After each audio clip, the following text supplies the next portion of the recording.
వృశ్చికం వారికి గనక చూసుకున్నట్లయితే ప్రధానంగా ఇక్కడ మీకు ముందుగానే సిమ్టమ్స్, మనకు ఒక చెడు జరిగే ముందు లేదా ఒక మంచి జరిగే ముందు ఒక సిమ్టమ్ కనబడితే బాగుంది. మంచి జరిగేదానికంటే కూడా మనం ఏదైనా ఇబ్బందుల్లో పడకపోతున్నాం అనేటువంటి విషయం మనకు ముందుగా తెలిస్తే బాగుండు అనుకుంటూ ఉంటాం.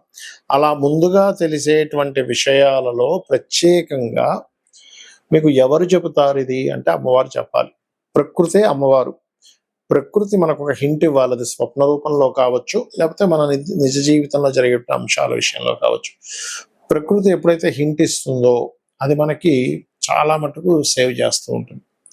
కాబట్టి ఈ రకంగా చూసుకున్నట్లయితే మీకు చూడండి, మీ వృశ్చిక లగ్నం వారికి అయితే ఈ యొక్క విషయాలు చెప్తుంది నేనైనప్పటికీ చెప్పిస్తుంది సాక్షాత్ లలిత అమ్మవారిగా భావిస్తూ ఆ లలితాంబిక అమ్మవారి యొక్క అనుగ్రహం మీకు పరిపూర్ణంగా కలగాలని స్ఫూర్తిగా కోరుకుంటూ, వృశ్చికం వారికి ఏంటంటే ఎక్కువగా ఈ అన్నదమ్ముల విషయంలోని, లేకపోతే అన్నదమ్ములతో ఏదైనా మాట్లాడేటువంటి విషయంలోని, ఏదైనా ఒక ప్రాపర్టీ కొందామనుకుంటే అది క్యాన్సిల్ అవ్వడం, ఇలాంటివి ఏమైనా మధ్యలో మీకు జరుగుతున్నా లేనట్లయితే ఒక్కొక్కసారి చూడండి, ఎవరో ఏదో చెప్తారు మీకు లక్కీగా ఇది కలిసి వచ్చేస్తుందండి, ఇది చేయండి అని. అనవసరంగా అలాంటి వాటి జోలికి వెళ్తున్నప్పుడు మనకి నెగటివ్స్ కొన్ని జరుగుతూ ఉంటాయి. మనకి హింట్ తెలుస్తూ ఉంటుంది, ఇక్కడ ఏదో సంథింగ్ రాంగ్ జరగబోతుంది, ఇక్కడ ఏదో మనం రాంగ్ స్టెప్ వేస్తున్నాము అని. అటువంటి విషయాలు మీకు మీ మనసుకు తెలుస్తున్నాయి అన్నప్పుడు మీరు కొంచెం జాగ్రత్తగా ఉండాలి. అయితే ఇక్కడ వృశ్చికం వారికి మంచి కూడా ఉంటుందండి. అంటే అలాగా సూర్య అనుగ్రహం కలగడం, లేదా దత్తాత్రేయుడి యొక్క అంటే దత్త పాదుకలు అంటూ ఉంటారు. గురువు యొక్క పాదుకలు అంటే గురువు యొక్క పాదాలు కానీ దత్తుడి యొక్క పాదాలు కానీ స్వప్నంలో కనబడ్డ, గోవు చక్కటి కళతో ఉన్నటువంటి గోవు మీకు ఎదురుగా వచ్చిన, మాటిమాటికి గోవులు కనిపిస్తున్నా, ఇవన్నీ కూడా మంచి సిమ్టమ్సే. కాకపోతే ఇక్కడ ఏంటంటే ఎవరితోనైనా బాగా ఏజ్డ్ పర్సన్స్ తోని లేదా అన్నదమ్ముల వరుస వారితోని, ఇట్లాంటి వారితో ఏదైనా తరచుగా మీరు అనవసరంగా మాటలు పడుతున్నారు, లేకపోతే అనవసరంగా నిందలు పడుతున్నారు అన్నప్పుడు కూడా సంథింగ్ గోయింగ్ రాంగ్ అనే విషయం మీరు అర్థం చేసుకోవాలి. అలాగే కొంతమంది వ్యాపారస్తులు వచ్చి కొన్నిసార్లు చూడండి, మనకి మీకు ₹1,00,000 30,000 వస్తాయి, 40,000 వస్తాయి, ఇందులో కట్టండి అందులో కట్టండి అంటూ ఉంటారు.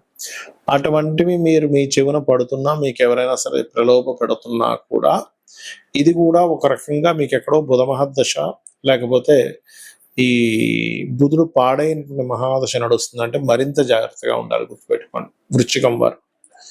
ఇక మీరు నిత్యము దక్షిణామూర్తి యొక్క ఆరాధన, ప్రస్తుతం పంచమంలో శని భగవానుడు ఉన్నాడు కాబట్టి నిర్ణయాలు తీసుకునేటప్పుడు కూడా కాస్త జాగ్రత్తగా తీసుకోవాలి. తొందరపాటు పడి ఏముందిలే ఇది అయిపోతుందిలే ఇదేమీ కాదులే అనేటువంటి విధంగా ఉండకూడదు, గుర్తుపెట్టుకోండి. ఈ యొక్క సిమ్టమ్స్ అనేవి ఒక్కొక్కసారి మనకి మహాదశను బట్టి కొంత ఉంటుంది. ఒక్కొక్కసారి మీకు ఆ గ్రహం ఏదైనా ఆ స్థానాల్లో ఉంటే, అంటే ఆరో భావంలోని లేదా వ్యయభావంలోని అష్టమ భావంలోని ఏదైనా గ్రహం పూర్తిగా పాడైతే కూడా ఆ యొక్క మహాదశ నడిచేటప్పుడు కూడా మీకు ఆ సిమ్టమ్స్ అనేటువంటివి ఆ రకంగా ఇస్తూ ఉంటాయి. అందులో ఒక్కొక్క గ్రహాన్ని కనుక మనం తీసుకున్నట్లయితే రవి మీకు స్పాయిల్ అయ్యాడు. అది మీది ఏ లగ్నమైనా కానీ, మేషం నుంచి మీనం వరకు ఎనీ లగ్న సూర్య భగవానుడు 6లో ఉండి పాడయ్యాడు అనుకోండి, అప్పుడు మీకు ఏంటంటే గవర్నమెంట్ వ్యక్తులతోని, తండ్రి లేదా తండ్రి తరపు వారితో గొడవలు అవుతూ దాని సిమ్టమ్ చూపిస్తూ ఉంటుంది. అంటే చిన్న చిన్న మాట వస్తుంది అంటే మీరు అర్థం చేసుకోవాలి, ఓకే. లేదా వాళ్ళకి అప్పు ఇప్పించడం ద్వారా, లేదు ఒక్కొక్కసారి సూర్య భగవానుడు అష్టమంలో ఉండి జరుగుతూ ఉంటుంది. అలాంటప్పుడు ఏంటంటే ఆకస్మిక సంఘటనలు, అంటే తండ్రికి ఏదో హార్ట్ స్ట్రోక్ రావడం, లేకపోతే మీకే గవర్నమెంట్ నుంచి కొన్ని ఫైన్స్ పడడం, ఇట్లాంటివి జరుగుతూ ఉంటాయి. 12లో ఉండి పాడయ్యాడు అనుకోండి, అది కూడా కొంతవరకు మీకు మీ యొక్క అంటే మీరు గవర్నమెంట్ రిలేటెడ్ సంబంధించినవి కావచ్చు, పిల్లలకు సంబంధించినవి కావచ్చు, ఏదైనా ఖర్చుల వల్ల సంతానానికి ఖర్చులు సంబంధించిన విషయంలో ఏదో ఇబ్బంది రాబోతుంది అంటే దానికి సంబంధించిన మీకు ముందుగానే కొంచెం ఈ స్వప్న రూపంలో చూపిస్తూ ఉంటుంది హింట్.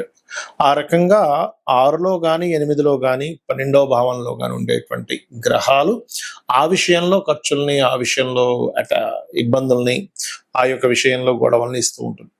చంద్రుడు అనుకోండి, మీకు మనసు మీకు చంద్రమహర్దశ నడుస్తుంది. చంద్రుడు 6, 8, 12 స్థానాల్లో ఉన్నాడు, పాడై ఉన్నాడు. 6, 8, 12 స్థానాల్లో ప్రతిసారి ఇబ్బంది ఉండాలని రూల్ లేదు. ఇప్పుడు అదే కుంభలగ్నం ఉందనుకోండి, 6వ అధిపతి చంద్రుడు, ఆయన ఎందులో ఉన్న 6లో ఉన్న విపరీత రాజయోగాన్ని ఇస్తాడు. ఇక్కడ మనం ఎగ్జంప్షన్ ఏమిటి అంటే విపరీత రాజయోగాన్ని ఎగ్జంప్షన్ చేయండి. విపరీత రాజయోగం కాకుండా మీరు ఎప్పుడైతే ఈ 6, 8, 12 స్థానాల్లో ఉండే గ్రహం పాడైనట్లయితే, అది చంద్రుడు అయినట్లయితే, ముందు మీకు అది మనసు మీద చూపిస్తుంది ఎఫెక్ట్ అనేటువంటిది. అంటే మానసికమైనటువంటి స్ట్రెస్ని, మనసు మీద దాని యొక్క ప్రభావం అనేటువంటిది చూపిస్తూ ఉంటుంది, గుర్తుపెట్టుకోండి.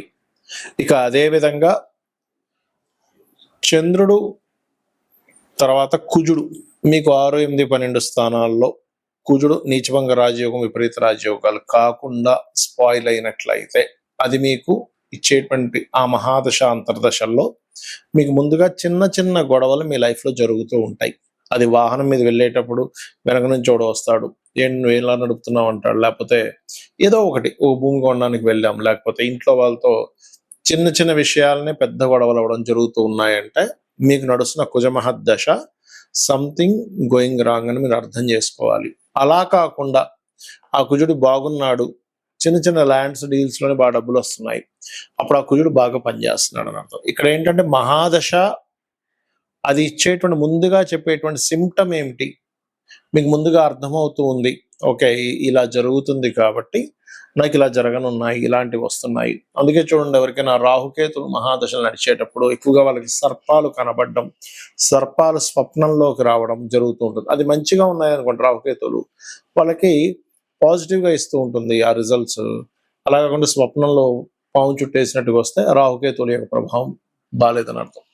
ఆ రకంగా బుధుడు గనక మీ జన్మజాతకంలో స్పాయిల్ అయి ఆ యొక్క మహాదశలు అంతర్దశలు నడిచేటప్పుడు అక్కడ కలిగేటువంటి ఫలితాలు ఏమిటంటే బంధువర్గంతో లేదా మీరు ఏదైనా ఒక కమ్యూనికేట్ చేస్తున్నారు, ఎవరితోనైనా మాట్లాడుతున్నారు, లేదా ఏదైనా దస్తావేజుల విషయంలో, అగ్రిమెంట్స్ విషయంలో మీకు తెలుస్తూ ఉంటుంది ఆ యొక్క తప్పిదాలు. అంటే ఎలా అంటే అగ్రిమెంట్లో ఏదో మిస్టేక్స్ ఉన్నాయి, లేదా అగ్రిమెంట్ రాద్దాం అనుకునే టైంకి పెన్ను రాయకపోవడం, పెన్ను కనబడకపోవడం, లేకపోతే మనం ఒకటి చెప్తే వాళ్ళు ఇంకోటి టైప్ చేయడం, ఇవన్నీ కూడా అగ్రిమెంట్ రూపంలో ఇస్తూ ఉంటుంది ప్రభావం అనేటువంటిది.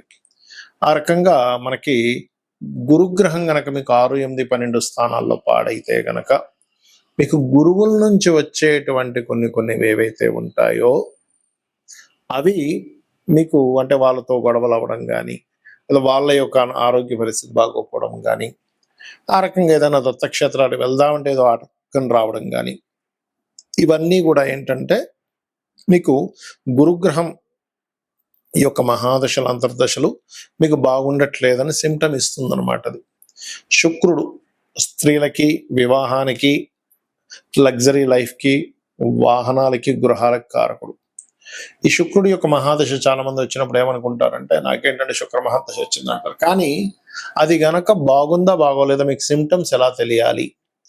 మీరు స్త్రీలతో అనవసరమైన గొడవలు అవుతున్నాయి, శుక్రుడు ఎక్కడో స్పాయిల్ అయ్యాడు, స్త్రీల ద్వారానే అనుకూలత, స్త్రీల ద్వారానే బాగా కలిసి వస్తుంది, శుక్రుడు బాగున్నాడు, శుక్ర మహర్దశ బాగుంటుందని అర్థం. శని రోగానికి కారకుడు, మీకు స్వప్నంలో కానీ లేదా బయట మీ యొక్క స్థితిగతుల్లో కొంచెం హెల్త్ పరంగా ఇబ్బంది ఉంది అంటే ఖచ్చితంగా మీకు అది రోగానికి దారి తీయనుంది అని అర్థం చేసుకోగలగాలి. కాబట్టి ఈ రోగకారకుడు, రోగానికి ఈ యొక్క సిమ్టమ్ ఏదైతే ఉందో ఇవన్నీ కూడా ఎఫెక్ట్ ఇస్తూ ఉంటాయి. కాబట్టి ఈ గ్రహాలు ఏవైతే ఉన్నాయో మనకి మన మేషం నుంచి మీనం వరకు మీకు నడుస్తున్న మహాదశలు మీకు శుక్ర సంబంధించినటువంటి ఏవైనా, ఇప్పుడు చూడండి ఇందాక మనం అనుకున్నాం శుక్రుడు కనుక బాగోపోతే స్త్రీలతో అని, అది ముఖ్యంగా వివాహ సమయంలో అబ్జర్వ్ చేయాలి. అది అంటే వివాహం అనుకుంటున్నాము కానీ ఎప్పుడు ఏదో ఒక శుభకార్యాలకు సంబంధించినటువంటి విషయాలు వెళ్తుంటే ఎక్కడో ఆటంకం కలుగుతుంది అంటే మీరు అక్కడ ఆ శుభకార్యం చేయించుకోవాలనుకునే విషయంలో ఏదో దోషం ఉంది అని మీరు అర్థం చేసుకోవాలి. అయితే ఎన్ని దోషాలున్నా ఏమున్నా కానీ మీరు గనక నిత్యము లలితా సహస్రనామాలను గనక శ్రవణము లేదా పఠనం చేసినట్లయితే 100% బాగుంటుంది. శ్రీమాత్రే నమః.